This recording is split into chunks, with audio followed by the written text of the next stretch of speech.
আসসালামু আলাইকুম, কেমন আছেন সবাই? অনেক ইচ্ছে ছিল ইনকিউবেটরে ডিম ফুটানোর, তাই নিজেই বানিয়ে ফেললাম একটি লাইট ও একটি থার্মোমিটার দিয়ে সহজ পদ্ধতির একটি ইনকিউবেটর।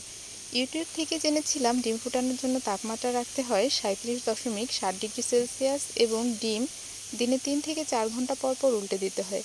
আমাদেরকে অবাক করে দিয়ে মাত্র 21 দিনের মাথায় ডিমগুলো ফুটে ফুটফুটে বাচ্চা বের হলো। তাই আর দেরি না করে একটি কন্ট্রোলার তৈরি করে নিলাম, কারণ কন্ট্রোলার ছাড়া তাপ কন্ট্রোল করা ছিল খুবই কষ্টসাধ্য ব্যাপার। প্রতি আধা ঘন্টা পরে পরেই চেক করতে হতো, আর মাত্র কয়েকটি বাচ্চা ফোটানোর জন্য আমরা সারা রাত তালা করে জেগে থাকতাম।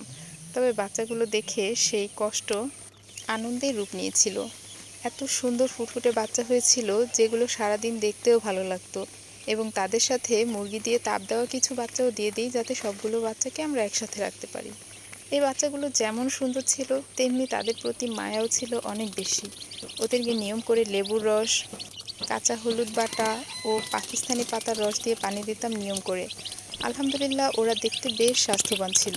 তবে কোনো প্রাণী লালন পালনের ক্ষেত্রে আমার মনে হয় তাদের জন্য পুষ্টিকর খাবার ও নিরাপদ বাসস্থান নিশ্চিত না করে লালন পালন করা উচিতই নয়।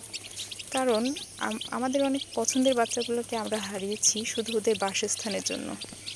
তারপরে অবশ্য একটি ঘর বানানো হয়েছিল, কিন্তু ঘরটা বানানোর আগেই আমাদের সেই পছন্দের মুরগির বাচ্চাগুলোর একটা বড় অ্যাক্সিডেন্ট হয়ে যায়। আমরা যে বক্সে রেখেছিলাম সেই বক্সটা আসলে ভালোভাবেই ঢেকে রেখেছিলাম, কিন্তু কোনো একটা ফাঁকা দিয়ে একটা ইঁদুর বা ইঁদুর জাতীয় কোনো একটা প্রাণী ঢুকে আমাদের সেই সব বাচ্চাগুলোকে মেরে ফেলেছিল। এর পরবর্তীতে আমাদের দেশি মুরগি ভালোই হয়েছিল, কিন্তু এরপরে আর ভিডিও করা হয়নি, কারণ তখনই অনেক মন খারাপ ছিল। আলহামদুলিল্লাহ, আল্লাহর রহমতে পরের বাচ্চাগুলো অনেক সুন্দর হয়ে বড় হয়েছিল।